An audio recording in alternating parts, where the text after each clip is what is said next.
আল্লাহ পাক বলতেছেন যে তোমরা প্রকাশ্য গুনাহ থেকে যেভাবে বেঁচে থাকবে তোমরা সেইভাবে বাতিনি গুনাহ থেকে তোমরা বেঁচে থাকবে। বাতিনি গুনাহগুলো কী কী? সেটি হচ্ছে হিংসা। হিংসা এমন একটা রোগ, আল্লাহ নবী সাল্লাম বলতেছেন যে হিংসা মানুষের নেক আমলকে এইভাবে বর্ষ করে যেভাবে আগুন লাকড়িকে বর্ষ করে। আগুনের কারণে লাকড়ির যেভাবে অস্তিত্ব বিনষ্ট হয়ে যায়, সালিতে রূপান্তরিত হয়ে যায়, ঠিক এমনিভাবে মানুষের সমস্ত নেক আমল তার হিংসার কোনো রেজাল্ট নেই।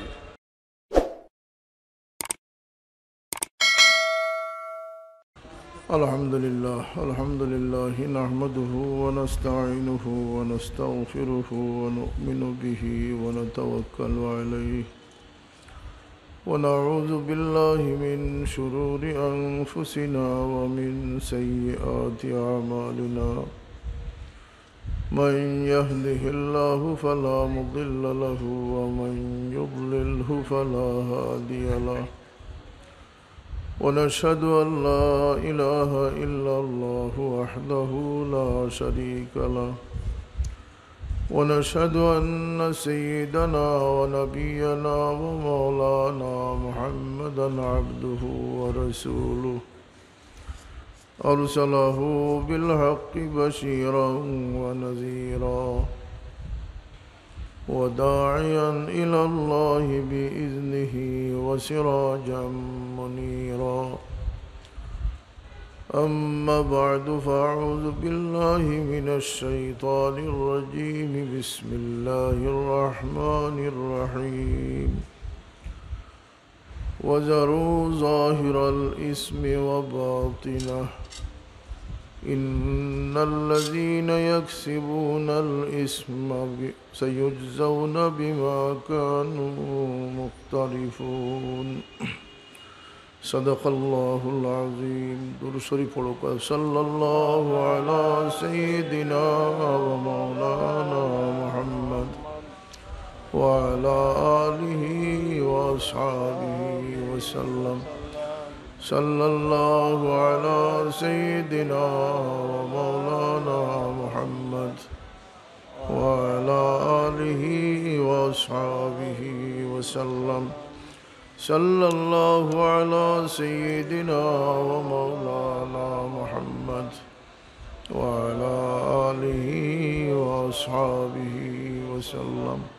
صدر محترم हज़रत हाज़िरीन कराम सामीन एज़ाम, আজকে মীরাবাজার এলাকাবাসীর উদ্যোগে আজকের এই ওয়াজ মাহফিলে আমরা শরীক হতে পেরেছি। আল্লাহ তৌফিক দিয়েছেন, আল্লাহ শুকর আদায় করি আলহামদুলিল্লাহ। আল্লাহ রব্বুল ইজ্জত মানব জাতিকে বড় বিশেষ উদ্দেশ্যে আর অসংখ্য নিয়ামত, ইজ্জত, সম্মান সব কিছু দান করেছেন। নির্দিষ্ট এক হায়াতে জিন্দেগি, সীমাবদ্ধ এক হায়াত আল্লাহ পাক দান করেছেন। আমরা সবই আমাদের হায়াত শেষ হবে, আমরা দুনিয়া ছেড়ে চলে যাব। আল্লাহ রব্বুল ইজ্জত মানুষ জাতিকে যে উদ্দেশ্যে সৃষ্টি করেছেন, মানুষের উপরে আল্লাহ পাকের যে আশা, মানুষ তার সেই উদ্দেশ্য না জানার কারণে মানুষ আল্লাহ পাকের সেই সন্তুষ্টি হাসিল করা সম্ভব হয় না। মানুষকে আল্লাহ পাক সম্মান দান করেছেন, আর সম্মানিত হওয়ার, অগ্রসর হওয়ার বহু সুযোগও দান করেছেন। বিশেষ বিশেষ সময় দ্বারা মানুষকে লাভবান করে থাকেন, বিশেষ স্থানের মাধ্যমে মানুষকে বরকত দান করেন। এমনও মাস আল্লাহ রেখেছেন যে মাস পুরাটাই বরকতের মাস, মাহে রমাদান ও শাবানের মাস, জুমার দিন, শবে কদর, এগুলো আল্লাহর কাছে মকবুল কিছু দিন, রাত্রি, মাস, কিছু স্থান, সময়কে আল্লাহ নির্ধারণ করেছেন, যে সময় আল্লাহ এই উম্মতকে বিশেষ মর্যাদা দান করে থাকেন, ইবাদতে বরকত দান করে থাকেন, সওয়াবের মধ্যে আল্লাহ বরকত দান করে থাকেন। মানুষ জাতির এই দুনিয়া আসার পিছনে কারণ অনেক রয়েছে। এর মধ্যে একটি বিশেষ কারণ হচ্ছে যে প্রত্যেক মানুষ এই জমিনে যখন জন্মলাভ করে আল্লাহ পাক সকল মানুষকে ইজ্জত দান করেছে। ওয়ালাকাদ কাররামনা বানি আদম। আদম আলাইহিস সালামের বংশে নসলে যত মানুষ পৃথিবীতে আসবে সকলকে আল্লাহ সম্মানিত করে দুনিয়ায় পাঠিয়েছেন। আমরা পড়ি আলহামদুলিল্লাহ। আরেকটি হচ্ছে যে প্রত্যেক মানব সন্তানকে আল্লাহ তার দিনের উপরে জন্মদান করেছে। অর্থাৎ সমস্ত মানব শিশুরা দুইটি জিনিস থেকে বঞ্চিত হওয়ার কোনো অবকাশ নেই, সুযোগ নেই। একটি হচ্ছে তার মুকদ্দরে আল্লাহ পাক ইজ্জত দান করেছেন এবং তাকে আল্লাহ তার দিনের উপরে জন্মদান করেছেন। মানুষ পরবর্তীতে নিজেকে অসম্মানিত করে, জলিল করে, কিন্তু আল্লাহ রাব্বুল ইজ্জত জন্মগত প্রত্যেককে ইজ্জত দান করেছে। সেই ইজ্জতের অনেক কারণ আছে। আল্লাহ পাক বলতেছেন যে কুনতুম খায়রা উম্মাতিন উখরিজাত লিন-নাস তা'মুরুনা বিল মা'রুফি ওয়া তানহাউনা আনিল মুনকার। একটি হচ্ছে মানুষের রাখালি, মানুষকে হাঁকিয়ে নেওয়া, মানুষকে পরিচালিত করা। আরেকটি হচ্ছে যে এই জমিনের ভারসাম্যতা, জমিনের পরিবেশ, প্রকৃতিকে রক্ষা করা। কারণ আল্লাহ পাক মানুষকে দিয়ে জমিনের সৌন্দর্য যেমন বৃদ্ধি করেছেন, মানুষকে এই জমিনের কর্তৃত্ব দান করেছেন। শুধু মানুষকেই সঠিক পথে চালাবে, মানুষকেই ভালো পথ দেখাবে এমন নয়। এই দুনিয়ার সমস্ত অন্যায়, অনাচার, জুলুম একটা ষাঁড় আর একটি ষাঁড়কে জখম করতেছে, অন্য কোনো বলদ এগিয়ে আসবে না, মানুষকেই এগিয়ে আসতে হবে এই জুলুমকে বন্ধ করার জন্য। একটি পশু বিপদে পড়েছে, ড্রেইনে পড়ে গেছে বা কুয়াতে পড়ে গেছে, সারা জঙ্গলের পশু মিলেও কিন্তু তাকে উদ্ধার করা সম্ভব নয়। এটিও মানুষের দায়িত্ব। এই পরিবেশের ভারসাম্যতা রক্ষা, পৃথিবীকে সৌন্দর্যমণ্ডিত করা। আমরা কেন এসেছি? আমরা কি এমনি এমনিই পয়দা হয়েছি? নাস্তিকরা বলে যে আমরা, সংশয়বাদীরা মনে করে যে আমরা ন্যাচারাল, এমনিই আমরা হয়ে গেছি। নাউজুবিল্লাহ। আমাদের খালিক আছেন, মালিক আছেন, আমাদের সৃষ্টিকর্তা আছেন, আমাদের পরওয়ারদিগার আছেন, প্রতিপালক আছেন, যিনি আমাদেরকে রিজিক দিচ্ছেন, অক্সিজেন দিচ্ছেন, বাতাস দিচ্ছেন। সুতরাং মানুষ এমনি পয়দা হয়নি, মানুষের পিছনে আল্লাহ পাকের নিজাম কায়েম আছে, বলেন সুবহানাল্লাহ। এবং সেই নিজাম সবচেয়ে সম্মানিত নিজাম। আল্লাহ নবী সাল্লাল্লাহু আলাইহি ওয়াসাল্লাম বলতেছেন যে মানব শিশু যখন মায়ের পেটে ছিল তখনও ফিরিস্তারা তাকে পাহারা দান করেছে, যখন তার জন্ম হয়েছে তখনও ফিরিস্তারা তাকে সাহায্য করেছে, এবং যখন জমিনে চলতেছে লাহু মুআকিবাতুম মিন বাইনি ইয়াদাইহি ওয়া মিন খালফিহি ইয়াহফাজুনা মিন আমরিল্লাহ। আমরা আল্লাহর শক্তিতে চলি, আল্লাহর পাহারাদারি আমাদের সাথে রয়েছে, ফিরিস্তারা আমাদের সামনে পিছনে পাহারা দান করতেছেন। আমরা পড়ি সুবহানাল্লাহ। এই মানুষকে আল্লাহ এত সম্মানিত করেছেন যে মানুষের গতিবিধি, মানুষের আচার আচরণ, মানুষের দৃষ্টি, মানুষের খাদ্য, সমস্ত কিছু দেখভাল ব্যবস্থা আল্লাহ পাক রেখেছেন। ডানে বামে ফিরিস্তা রেখেছেন। আমাদের মুখ থেকে যত কথা বের হচ্ছে সব কিছু রেকর্ড হচ্ছে। মা ইয়ালফিজু মিন কাউলিন ইল্লা লাদাইহি রাকিবুন আতীদ। আমাদের শরীরের চামড়ার মধ্যে আমাদের ক্যামেরা ফিট করা আছে। এই চামড়া আমাদের জন্য সাক্ষী হবে, জমিন আমাদের জন্য সাক্ষী হবে। আল ইয়াউমা নাখতিমু আলা আফওয়াহিহিম ওয়া তুকাল্লিমুনা আইদিহিম ওয়া তাশহাদু আরজুলুহুম। হাত পা সাক্ষী হবে। এগুলো মানুষের জন্য আল্লাহ পাক রেখেছেন। এত নজরদারি, এত সম্মান, এত সুযোগ আল্লাহ পাক অন্য কোনো মখলুককে দান করেন নাই। আমরা সকলেই পড়ি সুবহানাল্লাহ। এর পিছনে কারণ কি? একে তো দুনিয়া বিগড়ে না, মানুষ মনে করে যে দুনিয়া বিগড়ে গেছে। আজকের দিনে আমরা মনে করি যে দুনিয়া বিগড়ে গেছে। আসলে দুনিয়া বিগড়ে নাই, আল্লাহর নিজামও পরিবর্তন হয় নাই। 1500 বছর আগে যখন কোরআন শরীফ নাজিল হয়েছিল তখন আল্লাহ পাকের যে দয়া মায়া এই জমিনের প্রতি ছিল, তার যে শক্তি ছিল, আল্লাহ পাকের শক্তি ক্ষয় হয় না। তিনি তার কুদরতের উপরে অটল আছেন, থাকবেন। তিনি তার শক্তিতে শক্তিমান, কাদিরে মতলব। তিনি সর্বাবস্থায় এই জাহানের প্রতি তার যে দয়ামায়ার সব কিছু তিনি অব্যাহত রেখেছেন। পৃথিবী বিগড়ে না, বিগড়ে মানুষ। মানুষ আল্লাহর এমন আহাম সৃষ্টি যে মানুষ যখন বিগড়ে যায় আল্লাহর ফয়সালা বিগড়ে যায়। এই জমিনে গজব আসবে না রহমত আসবে এটি প্রাকৃতিক কোনো নিয়ন্ত্রণ নয়, এটা হচ্ছে মানুষ হচ্ছে এটার নিয়ন্ত্রক। মানুষ যখন খারাপ হয়ে যাবে আল্লাহর পক্ষ থেকে গজব আসবে। কাল্লা ইন্নাল ইনসানা লায়াতগা আর রাআহু ইসতাগনা ইন্না ইলা রাব্বিকার রুজা। এই যে করোনা মহামারী, এগুলো কেন? মানুষ যখন বেপরোয়া হয়ে যায়, উন্মাদনায় পৌঁছে যায়, মানুষ যখন তাকে স্বাধীন ভাবতে শুরু করে, তখন আল্লাহ পাকের পক্ষ থেকে মানুষকে হেদায়তের জন্য, মানুষকে কাছে নেওয়ার জন্য, আল্লাহর দিকে ফিরিয়ে আনার জন্য আল্লাহ পাক মুসিবত দান করে থাকেন, গজব দান করে থাকেন। এই মানুষকে এত সম্মানিত, এত সুযোগ পৃথিবীর সমস্ত কিছু মানুষের জন্য আল্লাহ দিয়েছেন। খালাকালাকুম মা ফিল আরদি জামিয়া, মানুষের তাবে করে দিয়েছেন। মানুষ সারা পৃথিবীতে রাজত্ব করতেছে, বাদশাহী করতেছে। জমিনের ওয়ারিস আল্লাহ মানুষকে বানিয়েছেন। কেন? একে তো পৃথিবীকে সৌন্দর্যমণ্ডিত রাখার দায়িত্ব হচ্ছে মানুষের, পৃথিবীকে শান্তি শৃঙ্খলা বজায় রাখার দায়িত্ব হচ্ছে মানুষের। বোঝা যাচ্ছে আমার কথা? বুঝতে পারছিস না তো? দ্বিতীয়ত হচ্ছে যে মানুষকে নিয়ে আল্লাহ পাকের বড় একটি আশা রয়েছে, সেটি হচ্ছে যে যারা আল্লাহকে খুশি করতে পারে, আল্লাহকে সন্তুষ্ট করতে পারে, তাদের জন্য আল্লাহ পাক জান্নাত রেখেছে। আর সেই জান্নাতে মানুষ এমনি এমনিই থাকবে না, সেই জান্নাতে আল্লাহ পাকের দিদার নিয়ে মানুষ সন্তুষ্ট থাকবে। সুবহানাল্লাহ। তা আল্লাহ রব্বুল ইজ্জত মানুষকে দুনিয়া তার বন্দেগি দিয়েছেন, বেহেশতে কিন্তু আল্লাহর বন্দেগি আল্লাহ দেন নাই।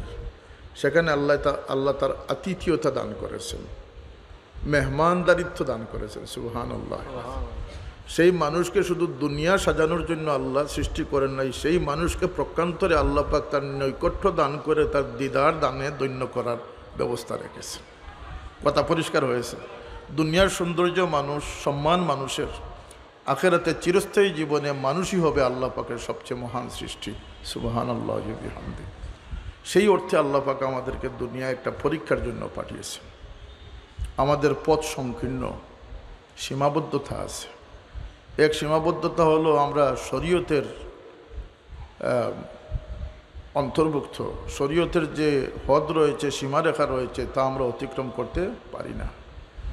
আমার ইচ্ছা হইলে আমি যে কিছু খাইতে পারি না, আমার ইচ্ছা হইলে আমি কিছু বলতে পারি না, আমার ইচ্ছা হইলে আমি কিছু দেখতে পারি না।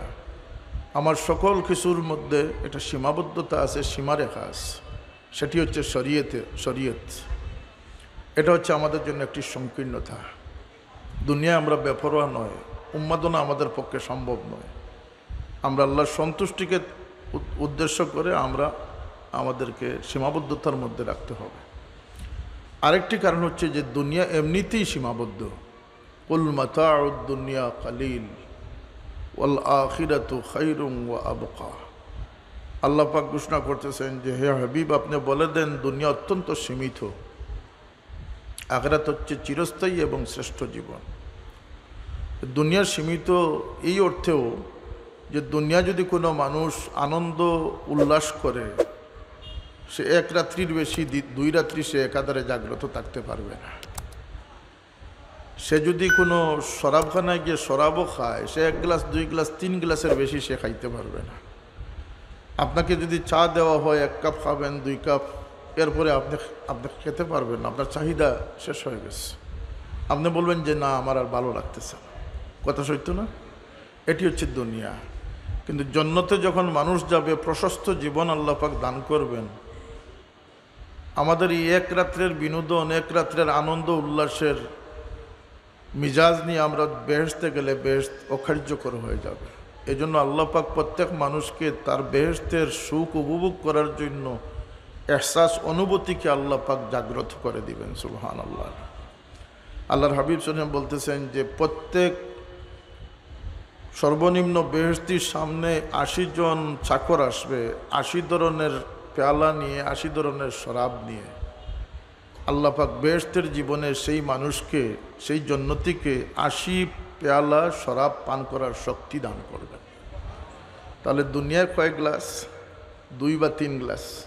আর আখিরাতে সর্বনিম্ন ব্যক্তি 80 গ্লাস, 80টা ডিশ খাদ্যের মেনু তার সামনে আসবে, 80 ধরনের খাদ্য প্লেট তার সামনে আসবে। আল্লাহ পাক সেই 80 ধরনের খাদ্যের লজ্জত স্বাদ অনুভব করার শক্তি আল্লাহ পাক জান্নাত থেকে দান করবে। সুতরাং দুনিয়া জান্নাতের তুলনায় অত্যন্ত সীমাবদ্ধ, সীমিত। আমরা 1 ঘন্টার ওয়াজ শোনার পরে আমরা বোর ফিল করতেছি, আমাদের ভালো লাগাটা নষ্ট হয়ে যাচ্ছে। কিন্তু বেহেশতে আল্লাহ পাক যে গানের অনুষ্ঠান করবেন, রাসূল পাক বলতেছেন যে এক গানের অনুষ্ঠান 70 বৎসর কেটে যাবে, জান্নাতি তার চোখের পাথাও মারার সুযোগ পাবে না। সুবহানাল্লাহ। তাহলে সেখানকার তুলনায় দুনিয়া অত্যন্ত সীমিত। আরেক কারণ হচ্ছে যে দুনিয়ার সৌন্দর্য এবং স্বাদ এক জায়গায় গিয়ে থেমে গেছে। আখিরাত হচ্ছে যেখানে আনলিমিট, না স্বাদের কমতি হবে না সৌন্দর্যের কমতি হবে। প্রতিনিয়ত আল্লাহ পাক সৌন্দর্য এবং স্বাদকে বৃদ্ধি করবেন। সুতরাং আমরা 2টা সংকীর্ণতার মধ্যে আছি। একটি হচ্ছে দুনিয়া প্রকৃতপক্ষে সংকীর্ণ জায়গা আখিরাতের তুলনায়, আরেকটি হচ্ছে শরীয়তের কারণে আমরা সীমাবদ্ধতার মধ্যে আছি। এই জন্য আল্লাহর হাবিব সাল্লাল্লাহু আলাইহি ওয়াসাল্লাম বলেছেন যে এটা মুমিনদের জন্য কয়েদখানা। যদি কোনো মানুষ তার এই 30 বছর 35 বছরের সুস্থ সময়কে, সঠিক সময়কে যদি সে আল্লাহ পাকের সেই সীমাবদ্ধতার মধ্যে তাকে বন্দি করে রাখতে পারে, আল্লাহ পাক লক্ষ কোটি বছরের জন্য তাকে মুক্ত জীবন দান করে দিবেন। এই হচ্ছে মানুষের দুনিয়ায় আসার কারণ। মানুষ এখান থেকে চলে যাবে, তাকে সেখানের যোগ্যতা দান করা হবে। সুবহানাল্লাহ।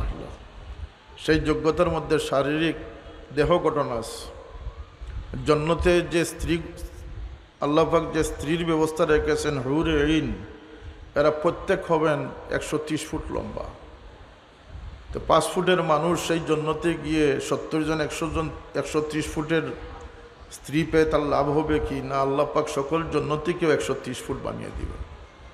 এটি হচ্ছে হযরত আদম আলাইহিস সালামের হাইট, হযরত হাওয়ার হাইট। জান্নাতি সকল মানুষকে আল্লাহ পাক আদম আলাইহিস সালামের সমান লম্বা বানিয়ে দিবেন। সুবহানাল্লাহ। এবং জান্নাতে যে মানুষ যাবে সে কালো হোক, গোরা হোক, সাদা হোক, আর তার মধ্যে কোনো খুঁত, দুনিয়ার জীবনে যতই খুঁত থাকুক, তাকে নিখুঁততা দান করা দেওয়া হবে। তার মধ্যে হযরত ইউসুফ আলাইহিস সালামের সৌন্দর্য দান করে দেওয়া হবে। এবং হযরত ঈসা আলাইহিস সালামের 33 বৎসর বয়স আল্লাহ পাক সকলকে দান করে দেবেন। হযরত দাউদ আলাইহিস সালামের সুমিষ্ট কণ্ঠ, যখন দাউদ আলাইহিস সালাম জবুর তিলাওয়াত করতেন তখন বিশাল বিশাল পাহাড়গুলো এইভাবে দুলতে শুরু করত। সাগরের মাছ নিকটে চলে আসতো, জঙ্গল থেকে পশু বের হয়ে যেত হযরত দাউদ আলাইহিস সালামের কণ্ঠ শোনার জন্য। আল্লাহ পাক সকল বেহেশতীকে দাউদের কণ্ঠ, লেহনে দাউদ দান করে দিবেন। এবং এখানেই শেষ নয়, প্রত্যেক বেহেশতীর মন মানসিকতা কেমন হবে যে আল্লাহ পাক তার হাবিব মুহাম্মদুর রাসূলুল্লাহ সাল্লাল্লাহু আলাইহি সাল্লামের আলী আখলাক সকল বেহেশতীকে দান করে দিবেন। সুবহানাল্লাহ। তাহলে বেহেশত এমন এক জায়গা যেখানে আল্লাহ পাক সেই যোগ্যতা সম্পন্ন মানুষকে বেহেশত দান করবেন। এখানে কোনো অযোগ্য মানুষ থাকবে না। আর সেখানে চিরস্থায়ীভাবে মানুষ থাকবে। মানুষের জন্য ইবাদত বন্দেগীর সিস্টেম থাকবে বলতে না, সকল জান্নাতীরা আল্লাহর কাছে ফরিয়াদ করবে যে আল্লাহ, দুনিয়ার জীবনে আপনাকে না দেখে আমরা সিজদা করেছি, আজকে যখন আপনাকে আমরা দেখলাম, অনুমতি দেন আপনাকে একটা দেখে আপনাকে একটা সিজদা দান করি। আল্লাহ বলবেন যে বান্দা, সেটা শেষ হয়ে গেছে। দুনিয়ায় তোমাদের আমার সম্পর্ক ছিল, তোমরা ছিলে বান্দা, গোলাম ছিলে, আমি ছিলাম তোমাদের মালিক, মাবুদ। এখানে যখন তোমরা যোগ্যতা নিয়ে চলে এসেছো, তোমরা আমার মেহমান হয়ে গেছো, আমি তোমাদের মেজবান হয়ে গেছি। সুবহানাল্লাহ। সুতরাং সেই জান্নাতে নেওয়ার জন্য, জান্নাতে চিরস্থায়ী বসবাসের জন্য মানুষকে আল্লাহ পাক দুনিয়ায় পরীক্ষার জন্য পাঠিয়েছেন, অ্যাসেসমেন্ট করার জন্য। কারা সেই যোগ্যতা রাখে, কারা সেই পরিচ্ছন্ন মানুষ, যারা পরিচ্ছন্ন জীবন করতে পেরেছে, তাদেরকে আল্লাহ পাক পরিচ্ছন্ন জান্নাতের ঠিকানা আল্লাহ ঠিক করে রেখেছে। দুজকে কারা যাবে, যারা তাদের জীবনকে অপরিচ্ছন্ন করে ফেলেছে। মানুষ এই সঠিক হিসাবটার ভুল সিদ্ধান্তর কারণে, মানুষ অজানার কারণে মানুষ দুজকের অধিবাসী বেশি সংখ্যক মানুষ হবে। কারণ দুনিয়ার জীবনের হকিকত সম্পর্কে মানুষ মুঠেই ওয়াকিফাল নয়। মানুষের মধ্যে প্রবণতা হচ্ছে যে সে দুনিয়াদার হবে,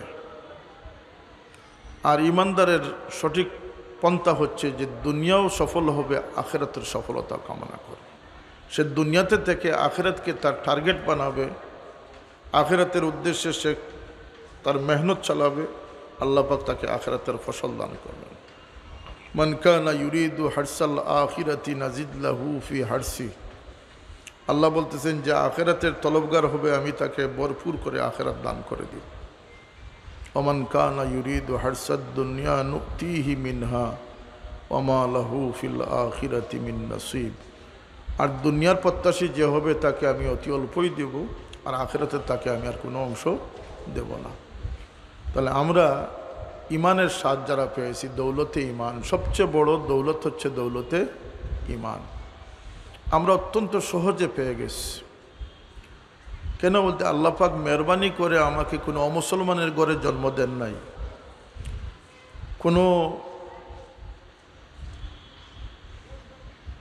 কোনো খারাপ লোকেশনে আমাদেরকে জন্ম দেন নাই। আমাদেরকে জন্মের সময় আল্লাহ ইহসান করেছেন, মুসলমান মা বাবার ঘরে আমাদেরকে জন্ম দিয়েছেন। সুবহানাল্লাহ। যে আমরা এটা অত্যন্ত সহজে পেয়ে গেছি, মুফত পেয়ে গেছি, যে কারণে আমরা ইমানের স্বাদ নিতেও রাজি নয়, জানতেও আগ্রহী নয়। এবং ইসলাম যে একটি উপভোগ্য, একটি স্বাদ গ্রহণ করার মতো একটি ধর্ম, আল্লাহ পাকের মনোনীত ধর্ম, সেদিকে আমাদের খেয়াল নেই। যে কারণে যারা নতুন মুসলিম হয়, কনভার্টেড মুসলমান যারা, মুসলিম যারা হয়, তারা ইসলামের প্রকৃত স্বাদকে তারা গ্রহণ করতেছে। তারা তিলে তিলে ইসলামের সেই লজ্জতকে উপভোগ করতেছে। আমরা জন্মসূত্রে পেয়ে গেছি, এই জন্য ইসলামের স্বাদ কোথায় আছে সে খবর আমরা অনেকাংশেই রাখি না। কোন পথে হাঁটলে আমার সৌন্দর্য বৃদ্ধি হবে, কোন পথে চললে আমি একজন ভালো মুসলমান হতে পারবো। ইসলাম তো শুধু সড়ক চালানোর মতো কোনো ধর্ম নয়। আজকে যারা অধার্মিক শত কোটি মানুষ নাস্তিক রয়েছে, তাদের বিতর্কার অবস্থা গিয়ে দেখেন। আজকে বিভিন্ন মেগাস্টাররা কোরআন শরীফের তিলাওয়াত শুনলে বলতেছে যে আমার অন্তর শীতল হয়ে যাচ্ছে। শীতল হবে না কেন? কোরআনে পাক তো হচ্ছে হৃদয়ের খাদ্য, রুহের খাদ্য হচ্ছে আল্লাহর কালামের তিলাওয়াত, রুহের খাদ্য হচ্ছে আল্লাহর জিকির, আল্লাহর নবীর নিসবত হচ্ছে রুহের খাদ্য। সুতরাং রুহের খাদ্য তো অন্তরকে ঠান্ডা করবেই। কিন্তু আমরা সেদিকে না গিয়ে আমরা দুনিয়ার দিকে দৌড় দিচ্ছি। অথচ আল্লাহ পাক আমাদেরকে এই ধর্ম দিয়েছেন, ওমা জাআলা আলাইকুম ফিদ্দীন মিন হারাজ। একজন পরিপূর্ণ মুসলমান পৃথিবীর বুকে যে শান্তিতে আছে, সারা পৃথিবীর বিজ্ঞান জ্ঞানকে একত্রিত করলেও সেই শান্তি দেওয়া সম্ভব নয়। আজকে যারা নাস্তিক, আজকে যারা অধার্মিক, আজকে যারা বিভিন্ন দেশে বসবাস করতেছে, বিশ্বের সবচেয়ে উন্নত দেশে বসবাস করতেছে, তাদের জন্য সুইসাইডকে জায়েজ করে রাখা হয়েছে। আইনিভাবে তাদেরকে আত্মহত্যা করার সুযোগ দিয়ে রাখা হয়েছে। কেন? এই অন্তরকে শান্তি দেওয়ার মতো এক জিনিসই আল্লাহ পাক রেখেছেন। এই রূহ কোনো খাদ্য, কোনো পানীয় গ্রহণ করে না। তার পিয়াস রয়েছে, তার বুক রয়েছে, কিন্তু যখন আল্লাহর নাম উচ্চারিত হয়, আল্লাহর নাম যখন কলবে নেওয়া হয়, তখন সেই রুহের খাদ্য গ্রহণ হয়ে যায়। এজন্য মুসলিমরা কিন্তু ইসলামকে উপভোগ করতেছে। একটি কথা আমি বললাম, হয়তো নতুন শুনতেছেন, যে আমরা ইসলামের লজ্জত, ইসলাম কিন্তু কোনো খড়গ চালানোর মতো ধর্ম নয়। ইসলাম হচ্ছে সবচেয়ে শান্তি এবং সবচেয়ে জীবন গঠনের সুন্দরতম আদর্শ হচ্ছে ইসলাম। পরিপূর্ণ মুসলমানরা সবচেয়ে সুখে রয়েছে। আপনারা বিশ্বাস করেন কি না করেন না? কথা বলেন। ইসলামের মধ্যে শান্তি শৃঙ্খলা আছে না নাই? কিন্তু আমরা সেটা খুঁজি না।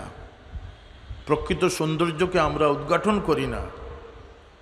আমি তো বললাম যে যারা মুসলিম 60 বছর বয়সে গিয়ে ইসলাম কবুল করেছে, একজন ইহুদি 100 বছর পরে, আল্লাহ নবীর 100 বছর পরে মুসলমান হয়েছে। তাকে বলা হলো যে আপনি কিভাবে মুসলমান হলেন? ইহুদিরা তো সাধারণত মুসলমান হয় না। তিনি বললেন যে আল্লাহ নবীর সিরতের একটি ঘটনাই আমাকে মুসলমান বানিয়ে দিয়েছে। কি সে ঘটনা? আমি সিরতের কিতাবে পড়লাম যে আল্লাহ নবীর দরবারে এক সাহাবী এসে বলতেছেন যে ইয়া রাসূলুল্লাহ, আমার ছেলে হারিয়ে গেছে, আপনি দোয়া করুন আমার ছেলেটির যেন আমি ফিরে পাই। আল্লাহ নবী দোয়া করলেন। আরেকজন সাহাবী এসে বললেন যে তোমার সন্তানকে আমি অমুক জায়গায় খেলারত অবস্থায় দেখে এসেছি, বাচ্চাদের সাথে খেলতেছে। তো তিনি দৌড় দিলেন। আল্লাহ নবী বললেন যে না, তুমি ব্যতিব্যস্ত হয়ে না, তুমি তোমার সন্তানকে গিয়ে আদর আহ্লাদ করো না। ইয়া রাসূলুল্লাহ, আমার সন্তানকে আমি হারানো সন্তানকে পেয়ে কেন আমি আদর করব না? বলতে এই জন্য করবে না, এই বাচ্চাদের মধ্যে হয়তো কোনো এতিম সন্তান থাকতে পারে, তার মনে কষ্ট আসবে। সুবহানাল্লাহ। এইটুকু সৌন্দর্য যে ধর্মের মধ্যে রয়েছে, আমি কেন সেই ধর্ম গ্রহণ করব না? একজন ইহুদি এই সিরতের এই অংশটুকু পড়ে ইসলামের স্বাদ সে অনুভব করেছে। সুবহানাল্লাহ। আমরা মিথ্যার বাজার সাজিয়ে ফেলেছি, সেই জন্য ইসলাম আমাদের কাছে তিক্ততা এসে গেছে, মুসলমানিত্ব আমাদের কাছ থেকে চলে যাচ্ছে। এই জন্য ইসলামের সৌন্দর্য আমাদের চোখে আসতেছে না। প্রকান্তরে যদি আমরা সঠিক ইমানদার মুসলমান হতে পারি, তাহলে ইসলামের সৌন্দর্য এই মাহফিল করে, বয়ান করে আর ইউটিউবে ফতোয়া দিয়ে ইসলামকে কায়েম রাখার প্রয়োজন নেই। ইসলাম মুসলমানদের সৌন্দর্যের জন্য ইসলাম কায়েম হয়ে যাবে। মুসলমানদের সৌন্দর্যই পৃথিবীতে ইসলাম প্রচার করে বলে। আর তাই ছিল আগের সিস্টেম। হযরত শাহজালাল রহমতুল্লাহ আলাইহি সিলেটের জমিনে এসেছিলেন 360 জন সঙ্গী নিয়ে। তিনি তো আর তুপ কামানের বিনিময়ে ইসলাম কায়েম করেন নাই, তার সৌন্দর্য নিয়ে এসেছিলেন। সৌন্দর্যের কারণে এই জমিন আবাদ হয়ে গেছে। কথা সত্য না সত্য না? কিন্তু আমাদের কারণে ইসলাম সৌন্দর্যমণ্ডিত হচ্ছে। কথা বলেন, সৌন্দর্যমণ্ডিত হচ্ছে, ইসলাম কলঙ্কিত হচ্ছে। আর এর বড় কারণ যেটি আমরা অনুভব করি না। আমি এই জন্য একটি আয়াত শরীফ তিলাওয়াত করেছি। আল্লাহ পাক আল্লাহ বলতেছেন যে ওয়াজারু জাহিরাল ইসমে ওয়া বাতিনা, তোমরা প্রকাশ্য গুনাহ থেকে যেভাবে আত্মরক্ষা করো, যেভাবে বেঁচে থাকো, তোমরা বাতিনি গুনাহ থেকেও সেভাবে বেঁচে থাকো। তাফসিরে উল্লেখ করেছেন যে জাহিরি গুনাহ মানুষ সারাদিন করে না, 24 ঘন্টা করে না। কথা বলেন, চুরি করে 24 ঘন্টা করে নাকি? একজন মানুষ মিথ্যা কথা বলল, সে তো 2-3 সেকেন্ডের মধ্যে মিথ্যা কথাটি বলল। একজন মানুষ সুদ, ঘুষ, জিনা, যে অপরাধী বলেন, সেটা তো 24 ঘন্টা সে লেগে নেই। এবং তার যদি এই যে সারাদিনে সে যে কয়টি গুনাহ করবে, এগুলো তার হিসাবও রয়েছে, সে তওবাও করার সুযোগ রয়েছে। প্রকান্তরে একজন মানুষের অন্তরে যদি কোনো কবিরা গুনাহ থেকে থাকে, তাহলে সেটি তাকে 24 ঘন্টার আমলনামার মধ্যে তার কবিরা গুনাহই লেখা হচ্ছে। কথা বলেন, একটা হিংসুক মানুষ, তার ভিতরে হিংসা আছে। এই আয়াতটি আমি তিলাওয়াত করলাম এই জন্য যে আমরা যদি আমাদের রোগকে চিহ্নিত না করতে পারি, তাহলে চিকিৎসার ব্যবস্থা সম্ভব নয়। আমরা জানিও না যে আমাদের ভিতরে যে কিছু রোগ রয়েছে, কিছু গুনাহ রয়েছে, যেভাবে আমাদের প্রকাশ্য গুনাহ রয়েছে। আমার জিনা, ব্যভিচার, সুদ, ঘুষ, জুলুম, অন্যায়, অবিচার, এগুলোর মধ্যে যেভাবে প্রকাশ্য এই গুনাহগুলোর মধ্যে যেভাবে গুনাহ কবিরা হচ্ছে, আমার অন্তরে কিছু গুনাহ আমি পালন করতেছি, যেগুলোর কারণে প্রতি সেকেন্ডে আমার আমলনামায় কবিরা গুনাহ উঠতেছে। কথা সত্য না সত্য না? এর জন্য জাহিরি গুনার চেয়েও ক্ষতিকর হচ্ছে বাতিনি গুনাহ, যেটি আমরা অনুভব করি না। আমাদের অন্তর কি হওয়া উচিত? আমাদের জীবনের গতি কী হওয়া উচিত, নীতি কী হওয়া উচিত, এগুলো আমরা না জেনেই ইসলামের তকবীর মিছিলে আমরা সামিল হয়ে গেছি। আমাকে কয়েকজন মৌলানা সাহেব জিজ্ঞেস করলেন যে বিশ্বের সব জায়গায় কি এভাবে আমাদের দেশের মতো মাহফিল হয়? আমি বললাম না, বাংলাদেশে যত মাহফিল হয় সারা পৃথিবী মিলেও বোধহয় এত মাহফিল হয় না। এর একটা কারণ আমি খুঁজে বের করেছি, সেটা হচ্ছে যে পৃথিবীতে মুসলিম বিশ্ব প্রায় 56টি মুসলিম দেশ রয়েছে।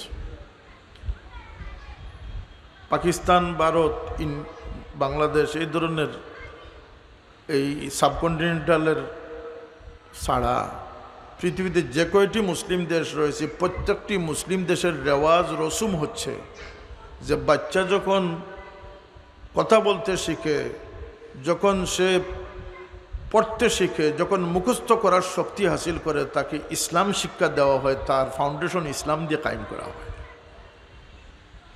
যে কারণে সে বড় হয়ে ডক্টর হোক, ইঞ্জিনিয়ার হোক, সে বিশ্বের যত বড় সায়েন্টিস্টই হোক না কেন, তার গুলাম মজবুত রয়েছে, সে একজন মুসলমানের ঘরের মুসলমান হয়ে সে দুনিয়া আবির্ভূত হয়েছে। কথা সত্য না এটা? আমাদের হচ্ছে আমরা জন্মের পরেই মানুষ দেখতেছে যে গুন্ডামি, সন্ত্রাসী, চাঁদাবাজি, ছবি লটকানো, গাছের ডালে ছবি লটকানো। প্রাইমারি স্কুলের ছেলেরা স্কুলে যাচ্ছে, বই হাতে নিয়ে দেখতেছে যে নেতার উপরে পেথি নেতা, তার উপরে আরও নেতা, তার উপরে আরও নেতা। কথা সত্য না সত্য না? এই ভ্রান্ত রেওয়াজের সাথে সে খাপ খেয়ে ফেলতেছে। আর আমরা বাবা যারা আছি, মা যারা আছি, প্যারেন্টস যারা আছি, গার্জিয়ান যারা আছি, আমরা মনে করি যে ডিগ্রি এবং মেরিট হচ্ছে আমাদের প্রাপ্যতা। GPA 5, চাকরির আয়োজন, টাকা রোজগারের প্রয়োজন, এটা নিয়ে আমরা ভাবি। আমরা আমাদের সন্তানকে একজন মানুষ হিসাবে তালিম তরবিয়ত দেওয়া প্রয়োজন। তারপরে মুসলমান মুমিন হিসাবে তালিম তরবিয়ত যদি আমরা দিতে পারি, পৃথিবীর কোনো শক্তি তাকে ইসলাম থেকে সরাতে পারবে না। এই তো আমাদের যে মেধা শূন্য করার একটা আয়োজন আসতেছে, এই করোনাকালীন সময়ে যেভাবে পরীক্ষা ছাড়া ছাত্রদেরকে পাশ দেওয়া হচ্ছে, এগুলো একটি এজেন্ডা। এবং আমাদের ধর্মশিক্ষার উপরে যে খড়গ আসতেছে, আমাদের সন্তানরা নামে মুসলমান থাকবে কিন্তু কার্যত মুসলমানের সন্তান হয়ে উঠবে না। এই ব্যবস্থাপনা আমাদের দেশে সম্পন্ন হচ্ছে। এদেশের ডিগ্রিধারী মানুষ থাকবে কিন্তু মেধার শূন্যতা সৃষ্টি হবে, কারণ লেখাপড়া করার কোনো ব্যবস্থা চলে যাচ্ছে। পরীক্ষায় ফাঁসি হচ্ছে, সার্টিফিকেটই হচ্ছে মূল কাম্য, লেখাপড়ার কোনো প্রয়োজন নাই। সুতরাং মেধার শূন্য বাংলাদেশ, এটা আগামী দিনের একটা পরিকল্পনা। সার্টিফিকেট থাকবে কিন্তু কোনো মেধা থাকবে না। আপনারা বলেন, আমাদের দেশে যারা পুকুর চুরি করে, শত কোটি টাকা যারা চুরি করে কলম দিয়ে, এরা একজনও তো অশিক্ষিত মানুষ নয়। কথা বলেন, একজন মানুষও তো অশিক্ষিত পাবেন না, বরং বিদেশ থেকে ডিগ্রি নিয়ে এসে কি করতেছে, রোডের পরিবর্তে বাঁশ ঢুকিয়ে দিতেছে। রোডের পরিবর্তে বাঁশ যারা ঢুকাচ্ছে, একজনও কিন্তু আনপড় মানুষ নয়, তারা সকলেই সার্টিফিকেটধারী মানুষ। কথা সত্য না সত্য না? এজন্য ডিগ্রি নাম ইলিম না, ইলিম হচ্ছে সমুজ, বিবেক বিবেচনা, মরালিটি। এদেশে ডিগ্রি আছে কিন্তু মরালিটি নেই। যতক্ষণ পর্যন্ত মানবিকতা গড়ে উঠবে না, মনুষ্যত্ব মানুষের ভিতরে জাগ্রত হবে না, মানুষ অন্যায় থেকে বিরত হবে না। একজন মানুষ 1 লক্ষ টাকা ঘুষ নিয়ে 1 কোটি টাকার একটা প্রজেক্ট বাস্তবায়ন করে দিল। এই 1 কোটি টাকা প্রজেক্টটা সিলেটের কোনো এক জায়গায় কার্যকর হলো, গোটা সিলেটবাসীর মাথায় কাঁঠাল ভেঙে 1 লক্ষ টাকা তার পকেটে ঢুকেছে। 1 লক্ষ টাকা সে পেয়েছে, কিন্তু গোটা সিলেটবাসীকে উন্নয়ন থেকে বঞ্চিত করেছে। কথা সত্য না সত্য না? সে 1 লক্ষ টাকা ঘুষ খেয়েছে। এটা সেই মানুষই করতে পারে যে মনুষ্যত্ব হারিয়ে ফেলেছে। আর এই মনুষ্যত্ব কায়েম করতে হলে, মানুষের মরালিটি জাগ্রত করতে হলে ধর্মীয় শিক্ষার কোনো বিকল্প নাই। এর জন্য নৈতিকতা আসবে কোথা থেকে, নৈতিক শিক্ষাটা আসবে কোথা থেকে? নৈতিক শিক্ষা তো ধর্মের মধ্যেই রয়েছে। যে ধর্মেই যান কিছু না কিছু নীতি নৈতিকতা আছে, কিন্তু মানুষকে নাস্তিক বানানোর জন্য, মানুষকে নীতি নৈতিকতা লুপ্ত হওয়ার জন্য আজকের এই আয়োজন, প্রচেষ্টা চালানো হচ্ছে। যে কারণে এদেশে শিক্ষিত মানুষের হার বাড়তেছে, কিন্তু চুরি বাড়তেছে, মিথ্যা বাড়তেছে, জুলুম বাড়তেছে। কথা সত্য না? সত্য না? আমাদের জীবনমান উন্নত হচ্ছে, টাইলস মোবাইল, টাইলস, ঘরে ঘরে বাথরুম হচ্ছে, রাস্তাঘাট ভালো হচ্ছে, গাড়ি গুড়ি ভালো আমদানি হচ্ছে, এগুলো জীবন মান উন্নয়ন হচ্ছে, কিন্তু মানুষের মনুষ্যত্ব কমে যাচ্ছে। কথাটা সত্য না? সত্য না? মিথ্যা বাড়তেছে, জুলুম বাড়তেছে, আপনার বিভিন্ন আইন কানুনের কারণে এদেশের সমাজে অন্যায় অশ্লীলতা বাড়তেছে। এক সময় শুরু হয়েছিল ইফটিজিং, এটা মোটামুটি বন্ধ হয়েছে। এখন দর্শন শুরু হয়েছে। দর্শন শুরু হবে না কেন? বিবাহের বয়স চলে যাচ্ছে 8 বছর আগে, ছেলে হোক মেয়ে হোক, এরা তো আকাম কুকাম করবেই। সুতরাং এই পরিবেশ থেকে আমাদের বাঁচতে হলে আমাদেরকে ইসলামের সৌন্দর্য অর্জন করতে হবে, ইসলামী জীবনকে আমরা গ্রহণ করতে হবে। এই পৃথিবীতে শান্তির জন্য আল্লাহ প্রদত্ত, আল্লাহর মনোনীত একমাত্র ধর্ম দ্বীনে ইসলাম ছাড়া এই পৃথিবীতে শান্তি সৃষ্টি করা সম্ভব নয়। তা আল্লাহ পাক বলতেছেন যে তোমরা প্রকাশ্য গুনাহ থেকে যেভাবে বেঁচে থাকবে, তোমরা সেভাবে বাতিনি গুনাহ থেকে তোমরা বেঁচে থাকবে। বাতিনি গুনাহগুলো কী কী? সেটি হচ্ছে হিংসা, হিংসা বিদ্বেষ, সেটি হচ্ছে আপনার লোভ, সেটি হচ্ছে আদাওয়াতি দুশ্মনী, সেটি হচ্ছে অহংকার। এই যে মানুষের ভিতরে যে এই সমস্ত প্রবণতা যেগুলো রয়েছে, সেটি তার আভ্যন্তরীণ কবিরা গুনাহ। আর সেগুলোর ক্ষতি এমন বেশি যে ক্যান্সার যেভাবে দেখা যায় না, ধরা পড়ে না, যখন ধরা পড়ে তখন দেখা যায় স্প্রেড হয়ে গেছে, সারা শরীরে এটা ছড়াইয়া গেছে। হিংসা এমন একটা রোগ, আল্লাহ নবী সাল্লাম বলতেছেন যে হিংসা মানুষের নেক আমলকে এইভাবে বর্ষ করে যেভাবে আগুন লাকড়িকে বর্ষ করে। আগুনের কারণে লাকড়ির যেভাবে অস্তিত্ব বিনষ্ট হয়ে যায়, সালিতে রূপান্তরিত হয়ে যায়, ঠিক এমনিভাবে মানুষের সমস্ত নেক আমল তার হিংসার কোনো রেজাল্ট নেই। আপনি আপনার পার্টনারের ব্যবসা দেখে হিংসা করবেন, আপনার ক্লাসমেটের ফলাফল দেখে আপনি হিংসা করবেন, আপনার ভাইয়ের সম্পদ দেখে আপনি হিংসা করবেন। আপনি শত হিংসা করেন, তার অগ্রযাত্রায় কোনো ব্যাঘাত সৃষ্টি হবে না। তাইলে আপনার হিংসার কোনো অর্থ নাই। আপনি যদি তার পরিবর্তে এটি আপনার অন্তরে আনতে পারেন যে এই সমস্ত কিছু হচ্ছে আল্লাহ প্রদত্ত, তার হিস্সায় আল্লাহ পাক দিয়েছেন, আমার হিস্সায় দেন নাই, দিয়েছেন কে? যদি আল্লাহর উপরে কোনো মানুষ ভরসা করে, তাহলে সে হিংসা থেকে বেঁচে থাকতে পারে।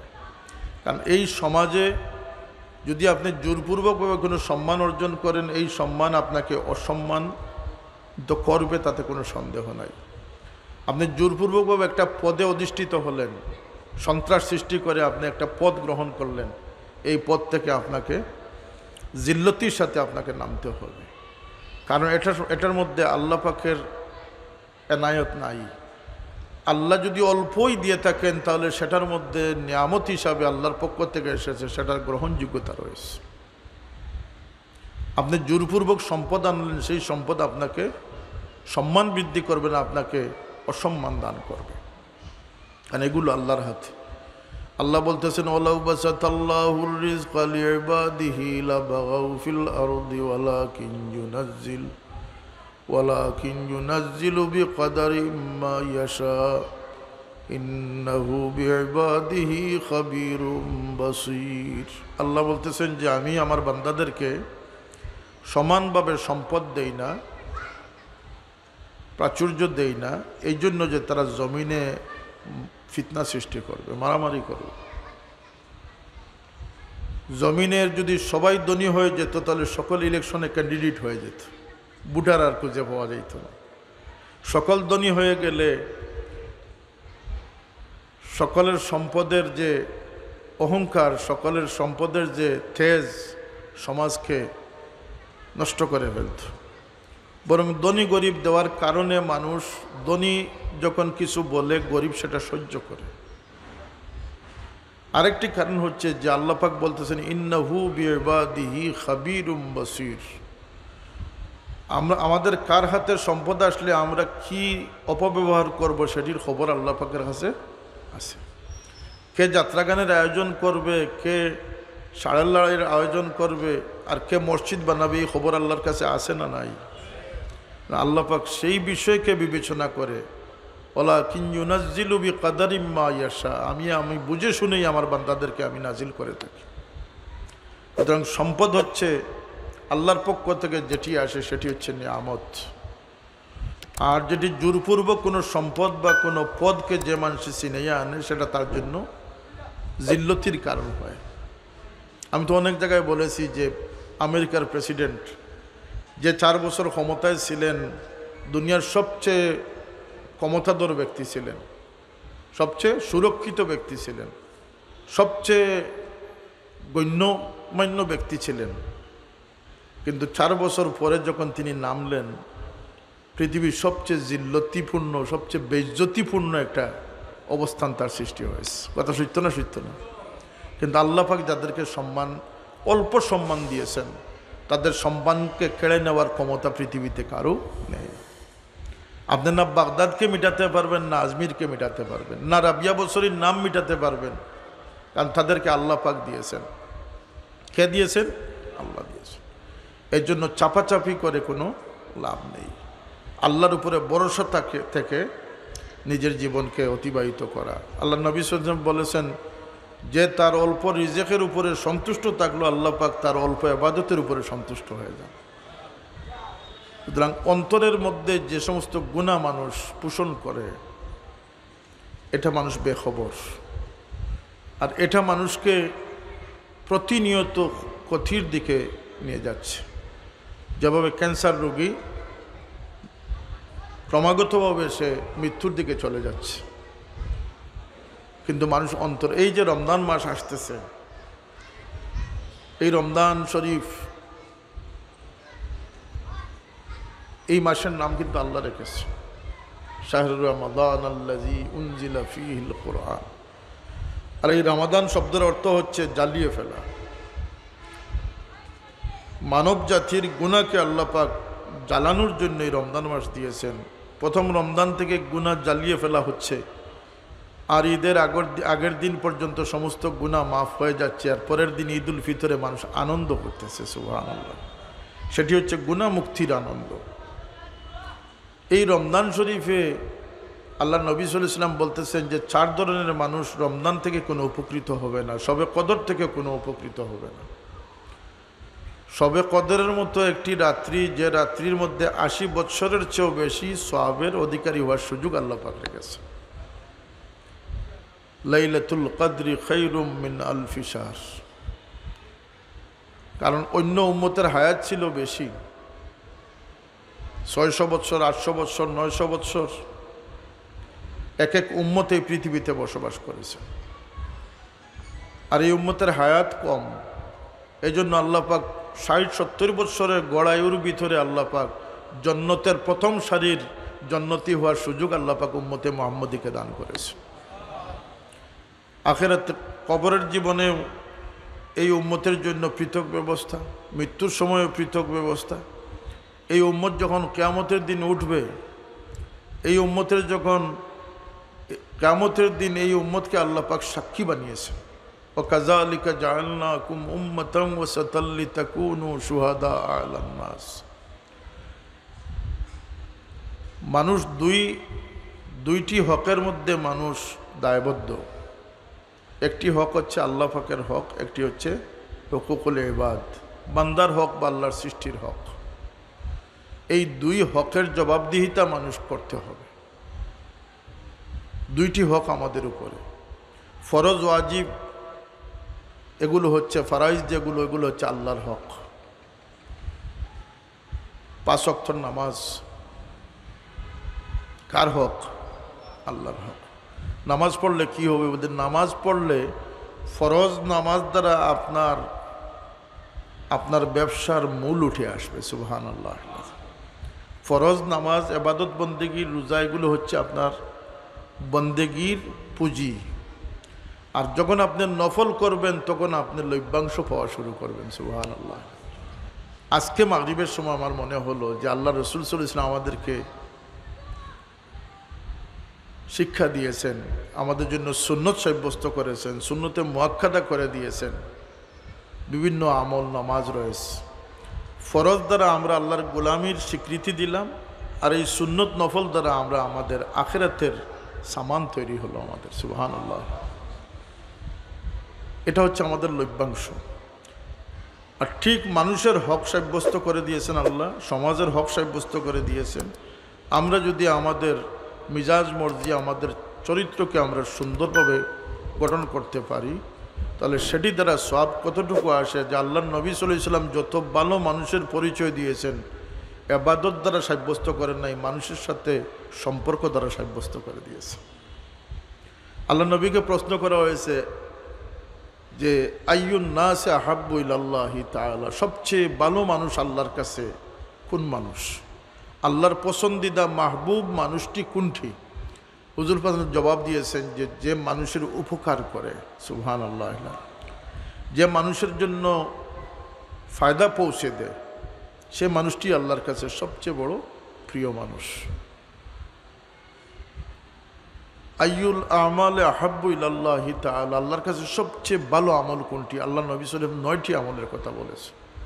সর্বনিম্ন আমল আল্লাহ নবী বলেছেন যে আমি নবীর কাছে এই আমলটি এত গ্রহণযোগ্য, পছন্দিদা, যে একজন মানুষের উপকার করার জন্য যদি কেউ 2 কদম হেঁটে অগ্রসর হয়ে যায়, আমি নবী আমার মসজিদে নববীতে 40 দিন এতেকাফ করার চেয়ে বেশি পছন্দ করি এটা। সুতরাং মানুষের সাথে খারাপ আচরণ করে কোনো মানুষ আল্লাহর কাছে ভালো হওয়ার কোনো সুযোগ। হুজুর পাক সাল্লাল্লাহু আলাইহি ওয়াসাল্লাম যত ভালো মানুষের সংবাদ দিয়েছেন, খাইরুকুম খিয়ারুকুম আহসানুকুম, সমস্ত ক্ষেত্রে মানুষের সাথে সুলুককে আল্লাহ নবী গুরুত্ব দিয়েছে। এমনকি জান্নাত হারাম বলেছেন রাসূল পাক সাল্লাল্লাহু আলাইহি ওয়াসাল্লাম, হুররিমা আলান নার, ওই ব্যক্তির জন্য জান্নাতকে আল্লাহ হারাম করে রেখেছেন। কুল্লু লাইয়িনিন হায়্যিনিন সাহলিন কারীবিম মিনান নাস, যে মানুষের সাথে নরম আচরণ করে, সুন্দর আচরণ করে, সহজ আসান আচরণ করে এবং মানুষের ডাকে সাড়া দিয়ে মানুষ তার পাশে আসতে পারে, সেই মানুষের, সেই মুমিনের জন্য, সেই ফরজ ওয়াজিব নমাজ রোজা হজ যাকাত কারীর জন্য আল্লাহ পাক দুজককে হারাম করে দিয়েছে। অর্থাৎ শর্ত হচ্ছে আপনাকে ইমানদার হতে হবে, আপনাকে ফরজ ওয়াজিব সঠিকভাবে পালন করতে হবে, আর এরপরে যদি আপনি এই 60টা গুণের অধিকারী হতে পারেন, তাহলে আল্লাহ পাক আপনার জন্য দুজককে হারাম করে রেখে দিয়েছে। তাহলে আমাদের জন্য বেশ দুজকের ফয়সালা দুনিয়াতেই হয়। কি দিয়ে হয়? যে আমাদের আচরণ দ্বারা, আমাদের মিজাজ মর্জি দ্বারা, আমাদের স্বভাব চরিত্র দ্বারা। কথাটি বুঝে এসেছে আমাদের? 2টা হক আমাদের উপরে সাব্যস্ত, একটি হচ্ছে আল্লাহর হক, একটি হচ্ছে বান্দার হক। বান্দা বলতে সৃষ্টির হক। আমি শুনলাম যে আমার বাবা নাকি রাত্রিবেলা গাড়ি নিয়ে যাচ্ছেন, হঠাৎ দেখা গেল যে বাঁশের সাঁকুর মধ্যে শিয়ালের পা ঢুকে গেছে। বললেন গাড়ি থামাও, এই শিয়ালকে উদ্ধার করে দাও। একটি শিয়াল যখন আমরা দেখলেই তাকে মারব, কিন্তু আল্লাহর একটা মখলুক যখন বিপদে পড়েছে, তার বিপদ থেকে তাকে সাহায্য করার জন্য আল্লাহ মানুষকেই জিম্মাদারি দিয়েছে। এটিও একটি দায়িত্ব, আচরণ। কারণ মানুষ আল্লাহ পাকের আহাম সৃষ্টি, প্রিয় সৃষ্টি। এই মানুষকে দিয়ে আল্লাহ জমিনের সৌন্দর্য বর্ধন করতেছেন, জমিনের ভারসাম্য রক্ষা করতেছেন। আর এই মানুষকে আল্লাহ পাক জান্নাতে নিয়ে তার প্রতিবেশী বানাবেন। সুবহানাল্লাহ। যে কারণে আমরা বুঝি না যে আমাদের অন্তরের ভিতরে যে কবিরা গুনাহ, সগীরা গুনাহ, যে কারণে আমার পীর মুর্শিদ সাহেব কবিল্লাহ রহমতুল্লাহ আলাইহি প্রতিনিয়ত বলতেন যে নিয়ত ভালো রেখো, অন্যের ভালো দেখলে মনে খুশি আনো। অন্যের দুঃখে দুঃখিত যে মানুষ হতে পারে, মানব প্রেমী হচ্ছে দিনদারি। হুজুর পাক সাল্লাল্লাহু আলাইহি ওয়াসাল্লাম বলতেছেন যে আদ-দীন ওয়ান নাসিহা, মানবের কল্যাণ কামনাই হচ্ছে ধর্ম, মানুষের মঙ্গল চিন্তা করাটাই হচ্ছে ধর্ম। আমি বলছিলাম যে ডিগ্রির নাম ইলিম নয়, ইলিম হচ্ছে সঠিক সমুজের নাম। আল ইলমু নূরুন মুখতাবিসুন মিন আনওয়ারিন নবী সাল্লাল্লাহু আলাইহি সাল্লাম। আপনি যদি আপনার মালিককে না চিনেন, কোরআন শরীফের যদি হকিকত না বুঝেন, দুনিয়ার হকিকত না বুঝেন, কোরআন শরীফের মর্যাদা যদি আপনি না বুঝেন, তাহলে আপনার ইলিম নাই। আপনি শুধু শুধু পরীক্ষায় ফাঁস করে আপনার ইলিমের স্বীকৃতি আদায় করা সম্ভব নয়। আল্লাহ রাসূল সাল্লাল্লাহু আলাইহি ওয়াসাল্লাম বলেছেন, মান ইউরিদিল্লাহু বিহি খাইরান ইউফাক্কিহু ফিদ্দীন। আল্লাহ যখন কোনো বান্দার জন্য ভালোই চান, কল্যাণ চান, তাকে দিনের জ্ঞান, দিনের সমুজ আল্লাহ পাক বাড়িয়ে দেন। সুবহানাল্লাহ। সুতরাং আমরা যে আমাদের ডানে বামে পিছনে সামনে গড়ে বাহিরে ব্যবসা বাণিজ্যে রাস্তাঘাটে যে সওয়াবের সুযোগ আল্লাহ পাক দিয়েছেন, কোনো উম্মতকে সেই সুযোগ দেন নাই। আল্লাহ নবী সাল্লাল্লাহু আলাইহি ওয়াসাল্লামের হাদিস রয়েছে যে আল্লাহ পাক আমাকে কোনো রেওয়ায়তে 5টি বৈশিষ্ট্য দিয়েছেন, কোনো রেওয়ায়তে 6টি বৈশিষ্ট্য দিয়েছেন, যেটি অন্য কোনো নবীকে দান করেন নাই। সুবহানাল্লাহ। আমরা এই উম্মত হওয়ার কারণে কত সৌভাগ্য আমরা লাভ করেছি। হুজুর পাক বলতেছেন যে 1 নম্বর হচ্ছে, আমার কথা শুনলে দুশ্মনের মনে 1 মাসের পথ দূর থেকে ভয় সৃষ্টি হয়।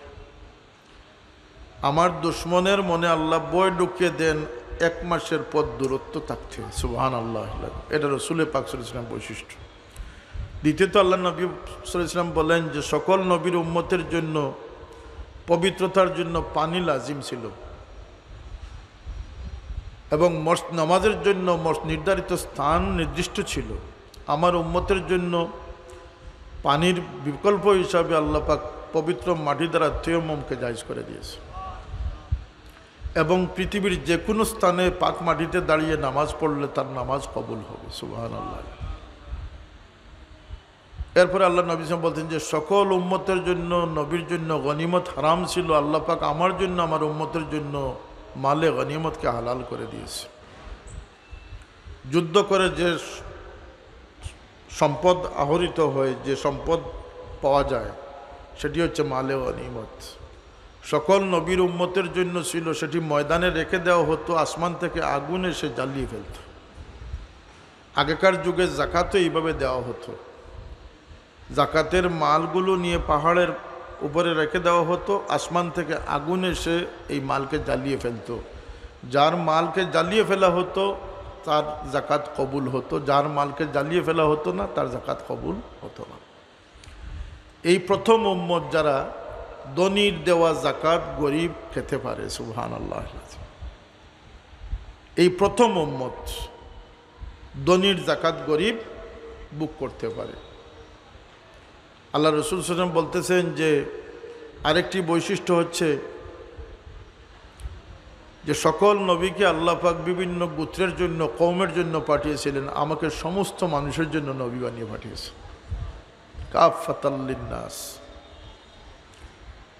আরেকটি বৈশিষ্ট্য হচ্ছে যে আল্লাহ পাক আমাকে শাফাআত, কিয়ামতের দিন সুপারিশ বা শাফাআতের অধিকার দান করেছে। কোনো রেওয়ায়ত রয়েছে যে আমি সামনে যেভাবে দেখি আমি পিছন সমানভাবে দেখি। সুবহানাল্লাহ। হুজুর পাক সাল্লাল্লাহু আলাইহি ওয়াসাল্লাম নামাজ আনতে সাহাবীদেরকে বলতেছেন যে তোমরা সফ ঠিক করে দাঁড়াবে, তোমাদের রুকু হয় না, তোমাদের সিজদা হয় না। সাহাবীরা একথা ভেবো না যে আমি শুধু সামনই দেখতেছি, আমি সামন যেভাবে দেখি আমি পিছন সমানভাবে দেখি, তোমাদের রুকু সিজদার অবস্থা আমি দেখি। এটা আল্লাহর নবী সাল্লাল্লাহু আলাইহি ওয়াসাল্লামের বিশেষ শান ছিল, বৈশিষ্ট্য ছিল।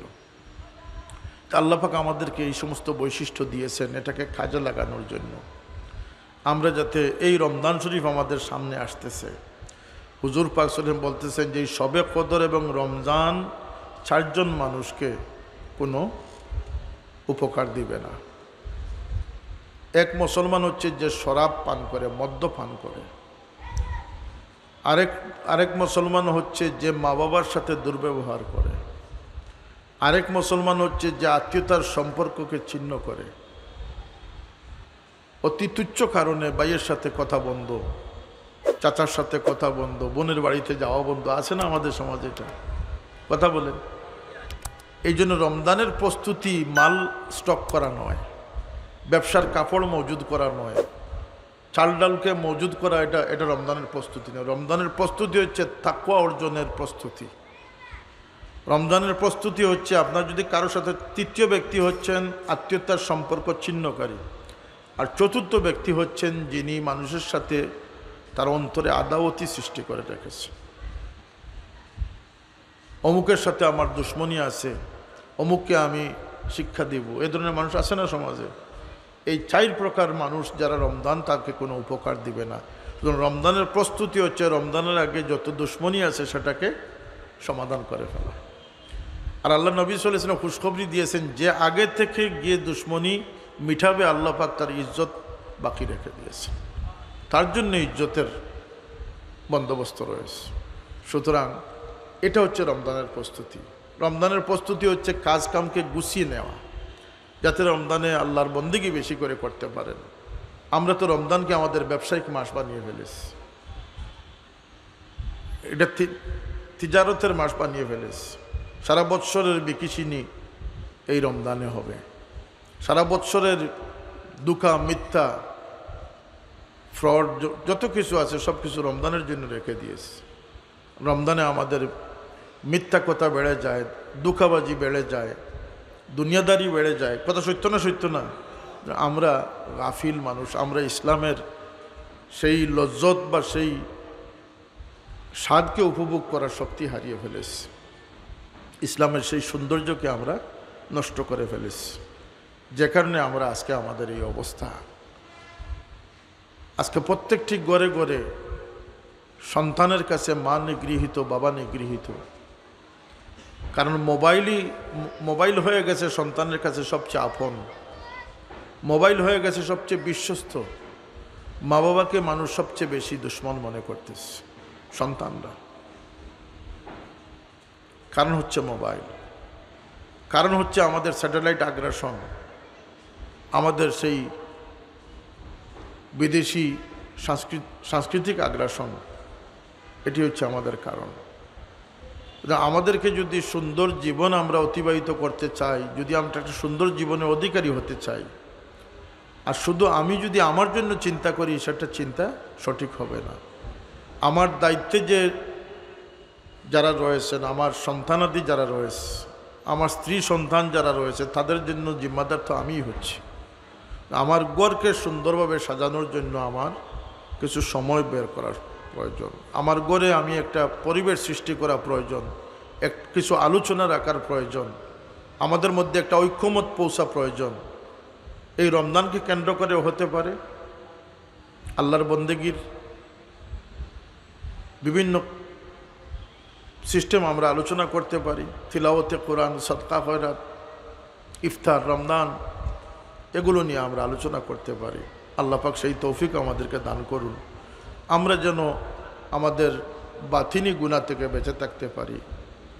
হিংসা, বিদ্বেষ, লোভ, লালসা, আপনার অন্তর থেকে যতক্ষণ পর্যন্ত আপনার লোভ লালসাকে বের না করবেন, আপনার অন্তর ততক্ষণ পর্যন্ত কলবে সালিম হবে না। আর কলবে সালিম হলে এটি আখিরাতে আপনার জন্য কার্যকর হবে। আপনার দুস্তি যতক্ষণ পর্যন্ত আল্লাহর ওয়াস্তে হবে না, আল্লাহর ওয়ালা নেক বান্দাদের সাথে হবে না, এই দুস্তি কার্যকর হবে না। কারণ আমরা সমাজের যে অমুক ভাইয়ের কিছু হলে জ্বলবে আগুন গড়ে গড়ে যে রাজনৈতিক স্লোগান বা নেতা নেতৃত্ব যেটা, আমরা বন্ধুত্ব যেটা, এগুলো সবগুলি বেকার। কুরআন শরীফে আল্লাহ বলতেছেন, আল আখিল্লাহু ইয়াউমা ইযিম বা'দুহুম লিবা'দ বা'দুহুম লিবা'দিন আদু ইল্লাল মুত্তাকিন। যত দুনিয়ার স্বার্থে যত বন্ধুত্ব অর্জন হচ্ছে, এই বন্ধুত্ব শুধু নষ্ট হবে না, কিয়ামতের দিন এর জন্য দুশ্মনের পরিমাণ বেড়ে যাবে। আল্লাহ বলতেছেন সকল দুস্তি কিয়ামতের দিন দুশ্মনীতে পরিণত হয়ে যাবে। কথাটা বোঝা গেছে? তাহলে আমরা কোনো দুস্তি করব না, বোধ না। দুস্তির একটা দ্বারা আল্লাহ পাক গ্রহণ করেছেন, সেটি ইল্লাল মুত্তাকিন, আল্লাহওয়ালা নেককার পরেজগার মানুষের সাথে যে দুস্তি হবে সেটি কিয়ামতের দিনও কার্যকর থাকবে। সুবহানাল্লাহ। এর বাইরে যত দুস্তি যত বেশি হবে, ফ্রেন্ড সার্কেল আপনার যত বেশি হবে, কিয়ামতের দিন আপনাকে তত বেশি দুশ্মন বনতে হবে। কথা বোঝা গেছে? আল্লাহ আখিল্লাহু ইয়াউমাইযিন বা'দুহুম লিবা'দিন আদু ইল্লাল মুত্তাকিন। সুতরাং আমরা কোন পথে হাঁটতেছি, যে পথে আমাদেরকে ধ্বংস অনিবার্য হোক সেই পথেই আমরা হাঁটতেছি। শয়তান আমাদেরকে কতভাবে যে অশ্বাস দিচ্ছে, আমাদেরকে ভালো চিন্তা দিয়েও আমাদের নামাজ নষ্ট করতেছে, আবার খারাপ চিন্তা দিয়েও নামাজ নষ্ট করতেছে। আপনাকে একটা নেক চিন্তা দিয়ে ওযুর সময় আপনাকে গাফিল করে বিসমিল্লাহ থেকে বঞ্চিত করতেছে। কথা সত্য না সত্য না? আপনি অজুতে লাগতেছেন, আপনার মধ্যে একটা ভালো নেক চিন্তা এনে দিল, খারাপ চিন্তা নয়, কিন্তু আপনার বিসমিল্লাহ ছুটে যাচ্ছে। আপনার স্ত্রীকে দিয়ে আপনাকে বাধা দিচ্ছে, আপনার সন্তানকে দিয়ে আপনাকে ভালো কাজে বাধা দিচ্ছে। খুতুওয়াতিশ শয়তান, শয়তানের বহুরূপী প্রচেষ্টা আমাদের সাথে রয়েছে। সুতরাং আমাদেরকে দুশ্মন চিনতে হবে। এই দুশ্মন হচ্ছে দুনিয়া, এই দুশ্মন হচ্ছে আমাদের নফস, এই দুশ্মন হচ্ছে শয়তান, আর এই দুশ্মন হচ্ছে মানুষের বাচ্চা শয়তান। মানুষের বাচ্চা শয়তান। আমাদের এই সজাগ দৃষ্টি না রাখলে আমরা কিন্তু ক্ষতিগ্রস্ত হওয়ার সম্ভাবনা বেশি। কারণ যে ঘরের সম্পদ থাকে, ডাকাতের নজর সেই ঘরের দিকেই থাকে। কথা সত্য না সত্য না? ইমান সবচেয়ে বড় দৌলত, এটাকে নষ্ট করার জন্য শয়তান উঠে পড়ে লেগেছে, এবং সেই শয়তানি দিয়ে আমাদেরকে তারা পথভ্রষ্ট করবে। আল্লাহর হাবিব সাল্লাল্লাহু আলাইহি ওয়াসাল্লাম বলেছেন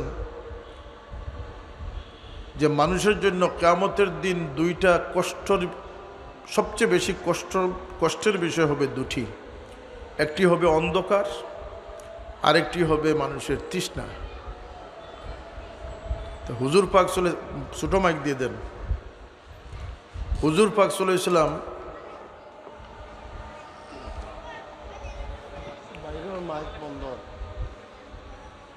আল্লাহ নবী সাল্লাল্লাহু আলাইহি ওয়াসাল্লাম আশ্বস্ত করেছেন যে আমার উম্মত নামাজি যারা হবে, যারা ওযু করবে, তারা কিয়ামতের সেই 50,000 বৎসরের যেদিন হবে সূর্য মাথার উপরে থাকবে এবং জমিন হবে থামার,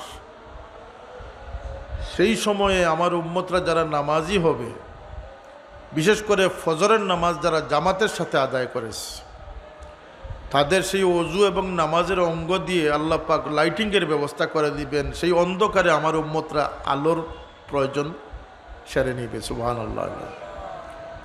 সেই অন্ধকার সময়ে আমার উম্মতরা এই বিপদ থেকে, তাদের ওযু এবং নামাজের স্থান থেকে যে আলো নূর চমকিবে, সেটা দ্বারা তারা আলোর কাজ সেরে নিবে। সুবহানাল্লাহ।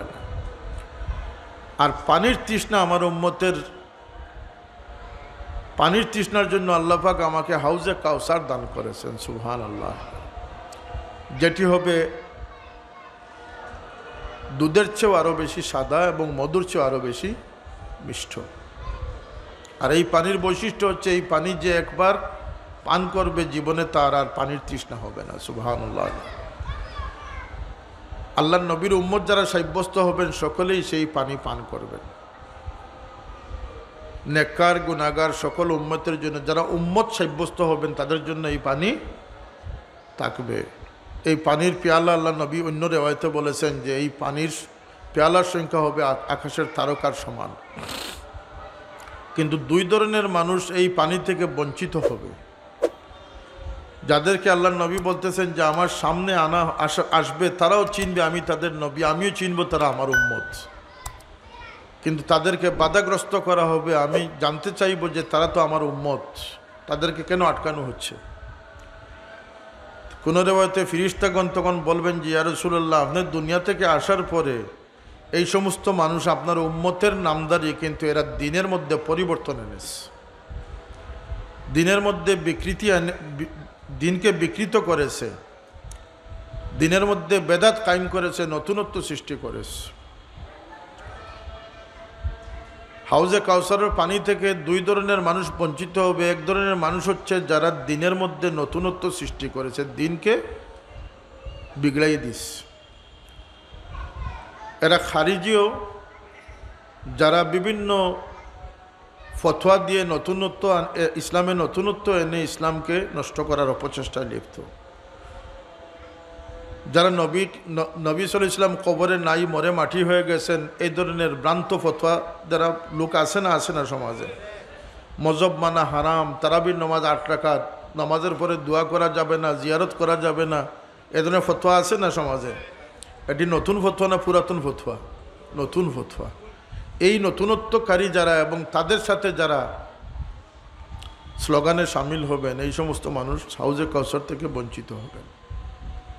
রাসূল সাল্লাল্লাহু আলাইহি ওয়াসাল্লাম বলতেছেন যে আমি বলবো যে লাস্তু মিন্না, না লাইসা মিন্নি ও লাস্তু মিন্না, তোমরা দূর হও আমার সামনে থেকে, তোমরা আমার কেউ নও, আমি তোমাদের কেউ নয়। নাউযুবিল্লাহ।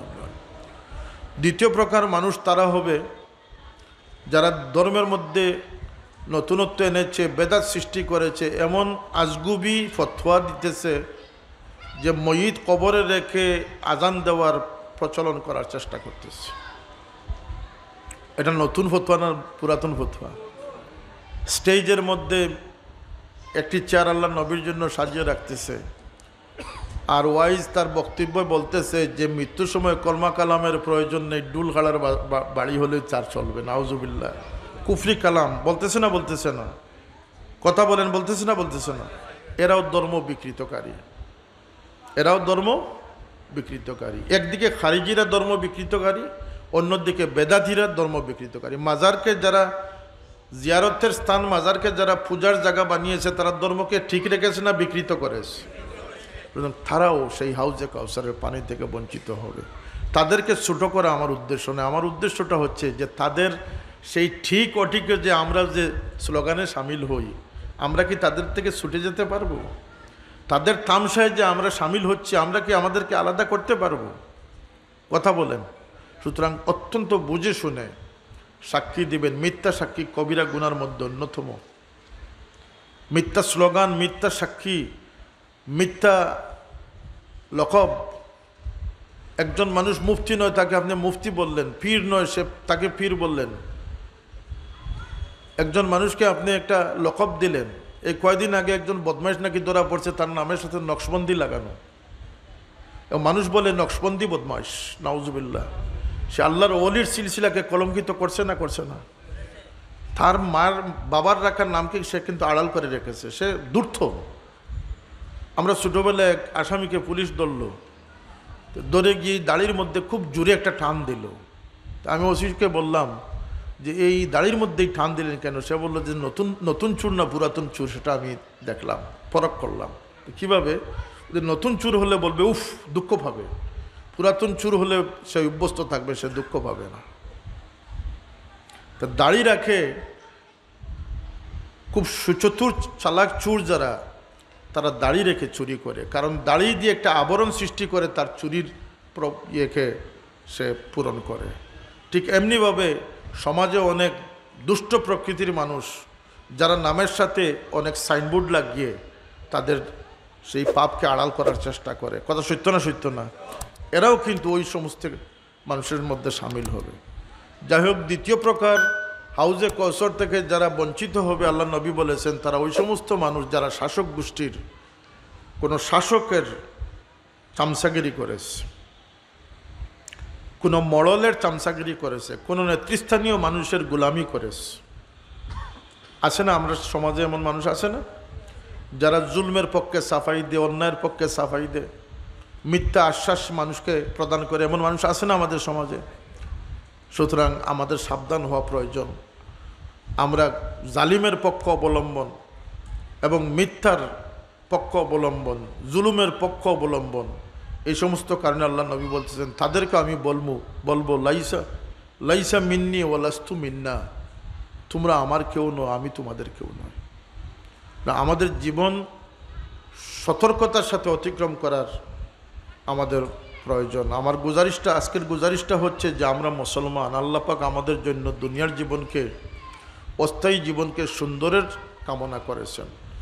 যে যত সুন্দর হব, সুন্দরতা কিন্তু ইবাদত দিয়ে নয়, ইবাদত দিয়ে হচ্ছে আল্লাহর সাথে সম্পর্ক জোড়া, আমার মূলধনকে আমি বজায় রাখা। আর মানুষের সাথে সুলুক বা মানুষের সাথে আচরণ, যেমন রসুল পাক সাল্লাল্লাহু আলাইহি ওয়াসাল্লাম বলেছেন যে তোমাদের মধ্যে সবচেয়ে ভালো মানুষ সে যে তার ঘরের মধ্যে ভালো মানুষ। কথাটা বুঝেন, ওই মানুষ সবচেয়ে ভালো। আল্লাহ নবী বলতেছেন খায়রুকুম লিআহলি, ওই মানুষ সবচেয়ে ভালো মানুষ যে মানুষের জন্য ভালো কামনা করে। খায়রুন নাসে মান ইয়ানফাউন নাস। আল্লাহ রসুল তো বলেন নাই যে 20 বার উমরাকারী ভালো মানুষ, 80 বছর নামাজি মানুষ ভালো মানুষ বলতেছেন আল্লাহ নবী। আল্লাহ নবী বলতেছেন যে মানুষের সাথে যে ভালো আচরণ করে, মানুষের যে মঙ্গল কামনা করে, সে সবচেয়ে ভালো মানুষ। পরিবারের সাথে কোনো রেওয়ায়তে এসেছে তার স্ত্রীর সাথে যে ভালো মানুষ সে প্রকৃত ভালো মানুষ। অন্য রেওয়ায়তে এসেছে লি সাহিবিহি, যে তার বন্ধুর সাথে ভালো মানুষ। বন্ধুর সাথে যে, অর্থাৎ বন্ধু ভালো মানুষ হিসাবে যাকে স্বীকৃতি দিল সেই প্রকৃত ভালো মানুষ। সুতরাং আমরা মানুষের সাথে যেন সুন্দর আচরণ করতে পারি। ওয়াকুলু লিন্নাসি হুসনা, যেভাবে নমাজের নির্দেশ আমাদের জন্য এসেছে, যেভাবে আমাদের জন্য হালালের নির্দেশ এসেছে, তেমনিভাবে আল্লাহ বলতেছেন যে তোমরা মানুষের সাথে সুন্দর কথা বলো। কি বলো? সুন্দর কথা বলো। ওয়াকুলু লিন্নাসি হুসনা, তোমরা মানুষের জন্য সুন্দর কথা বলো। কেন? আল্লাহ পাক যাদেরকে ভালোবাসেন, কোরআন শরীফে কিছু ভালো মানুষের কথা আল্লাহ পাক বলেছেন যে ওই মানুষকে আমি ভালোবাসি। ইন্নাল্লাহ ইউহিব্বুল মুহসিনিন, আছে না? সদাচরণকারীদেরকে আল্লাহ ভালোবাসেন।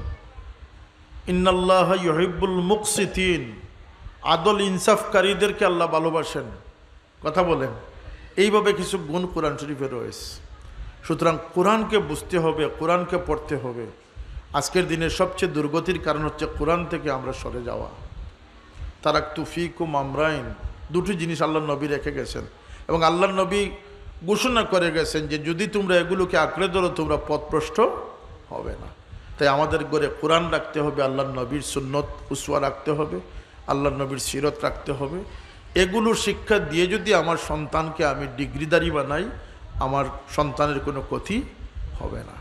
এই চিন্তাটা যেন আল্লাহ পাক আমাদেরকে বুঝার এবং বাস্তবায়ন করার তৌফিক দান করেন। সকলে পড়ি আমিন। ওয়া আখিরু দাওয়ানা আলহামদুলিল্লাহি রাব্বিল আলামিন। দুরূদ শরীফ পড়েন সাল্লাল্লাহু আলা সাইয়্যিদিনা ওয়া মাওলানা মুহাম্মদ ওয়া আলা আলিহি ওয়া আসহাবিহি ওয়া সাল্লাম। সাল্লাল্লাহু আলা সাইয়্যিদিনা ওয়া মাওলানা মুহাম্মদ ওয়া আলা আলিহি ওয়া আসহাবিহি ওয়া সাল্লাম।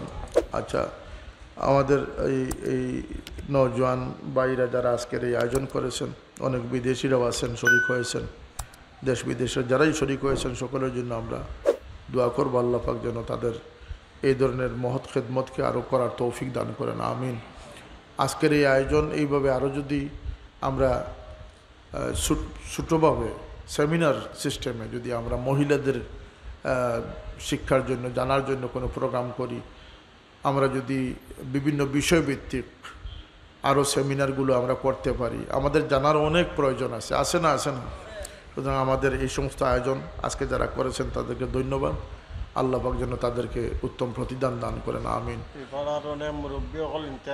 আল্লাহুম্মা আমিন। আলহামদুলিল্লাহি রাব্বিল আলামিন ওয়াসসালাতু ওয়াসসালামু আলা সাইয়্যিদিল মুরসালিন ওয়া আলা আলিহি ওয়া আসহাবিহি ওয়া আহলি বাইতিহি আজমাইন। রব্বানা তাকাব্বাল মিন্না ইন্নাকা আনতাস সামিউল আলিম। আল্লাহ, আমাদের এই জমাওয়ারে তুমি কবুল ফরমাও, আমাদের বলা এবং শোনারে তুমি কবুল ফরমাও।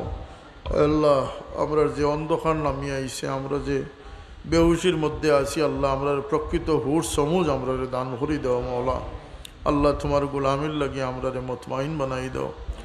আল্লাহ, আমরা অন্ধকার থেকে আলোর জগতে পৌঁছাই দেও। ইয়া আল্লাহ, আমরা বেকস বিবি বেচন্তরে সহি সমুজ দিয়ে তোমার গোলামিত কবুল ফরমাও। আল্লাহ, আমরা দিন দুনিয়ার তো মুশকিলাত আছে, আসান করি দাও। আয় আল্লাহ, হালাল রুজির পথ খুলি দাও, পরেশানি রে দূর করি দাও। কলবি জিসমি বহুত বেমার হল আছে, আল্লাহ শিফা নাইয়ত ফরমাও। খাস করি আমরার ভিতরের বেমার, আল্লাহ হিংসা বিদ্বেষ অহংকার থাকি আমরা হেফাজত ফরমাও। ইয়া আল্লাহ, হিংসা বিদ্বেষের পরিবেশ দুনিয়াদার মানুষের সহবত থেকে আমরা বাঁচাইয়া রাখো। আল্লাহ তোমার নেককার দিনদার মুমিন পরেজগার বান্দা হলোর সঙ্গী দুনিয়াতে রাখিও, আসরের ময়দানও। ইয়া আল্লাহ, আমরা যার যে পরেশানি আছে, মুশকিলাত আছে, আসান করি দাও। আল্লাহ আমরার হাজত রে তুমি পুরা করি দাও। আমরার দিলও বহুত নেক ইরাদা আছে, আল্লাহ তুমি পুরা করি দাও, নেক বানাই দাও। খাস করি রমজান শরীফের মাস আনেওয়ালা মৌলা, আমরা তৌফিক দিয়ে রমজান শরীফ পর্যন্ত পৌঁছার। আল্লাহ রমজান শরীফের হক আদায় করতাম তৌফিক দান করিও। আল্লাহ আমরা রে গড়ে বারে শান্তি দেও। আমরার গড় হলরে তোমার ইয়াদ দিয়ে আবাদ করি দেও। আল্লাহ আমরা রে সুন্দর জীবন, মুসলমানের জীবন গঠন করবার তৌফিক দান করি দেও। আমরার গড় হলরে মুসলমানের গড় বানাইবার তৌফিক দেও। আল্লাহ আমরার বাচ্চান সন্তানাদিরে মুসলমানের সন্তানাদি বানাইবার। ইয়া আল্লাহ আমরার বাচ্চান তোরে সহি বুঝান নসিব করি দাও। শিক্ষার্থী পরীক্ষার্থী হলরে কামিয়াবি নসিব ফরমাও। আল্লাহ আজকের মাহফিল যত সাহায্য তোমার বন্দা হলে করছেন, মেহনত করছেন, কবুল ফরমাও। আজকের মাহফিলের খাতিরে আমরার মুর্দেগান হলরে মাফ করি দাও। খাস করি আমরার মা বাপরে মাফ করি দাও। ইয়া আল্লাহ اللهم اغفر لنا ولوالدينا رب ارحمهما كما ربياني صغيرا। আল্লাহ যারা মা বাবা আছেন হায়াত দিয়ে খিদমতের তৌফিক দাও মাওলা। ইয়া আল্লাহ আওলাদ লইয়া যে মানুষ পরেশানিতে আছেন, আওলাদের পরেশানি থেকে হেফাজত ফরমাও। আল্লাহ কোনো মুমিনরা আওলাদ দি দুনিয়া আখিরাতে কোনো আজমাইশ ফলাইও না। ইয়া আল্লাহ কর্জি হলরে করজ আদা করবার তৌফিক দাও। আল্লাহ খাস করিয়া এই গজব থেকে তোমার হাবিবর সমস্ত উম্মতরে পানা দাও। আমরা দেশখানো গজবর পরিবর্তে রহমত নাজিল ফরমাও। ইয়া আল্লাহ আল্লাহ আমরা রে শান্তিতে নামাজ পড়বার তৌফিক দাও। আমরা রে তোমার বন্দেগি নসিব ফরমাও। ও ফাওয়িদু আমরি ইলাল্লাহ ইন্নাল্লাহ বাসীরুম বিল ইবাদ। আল্লাহ বিশেষ করে কয়েকদিনের মাঝে আমরা বহুত সম্পর্কিত মানুষ দুনিয়া ছাড়িয়া গেছে।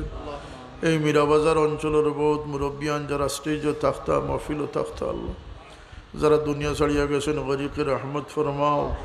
যারা জিন্দা আছেন, অসুস্থ আছেন, আল্লাহ তুমি শিফায়ে কুল্লি আজিলা নসিব ফরমাও। সুবহান রব্বিকা রব্বিল ইজ্জতি আম্মা ইয়াসিফুন। আল্লাহ হযরত শাহজালাল রাহমাতুল্লাহ আলাইহি তার সঙ্গে আল্লাহর দরজাতে বুলন্দ করে দাও। আল্লাহ আমরা আমার পীর ও মুর্শিদের দরজাতে বুলন্দ করে দাও। ইয়া আল্লাহ আমরার অন্তরের মাঝে তারা রুহানি ফয়েজ দিয়ে আমরার অন্তরে তুমি রোশন করে দাও মাওলা। সুবহান রব্বিকা রব্বিল ইজ্জতি আম্মা ইয়াসিফুন ওয়া সালামুন আলাল মুরসালিন ওয়ালহামদুলিল্লাহি রাব্বিল আলামিন।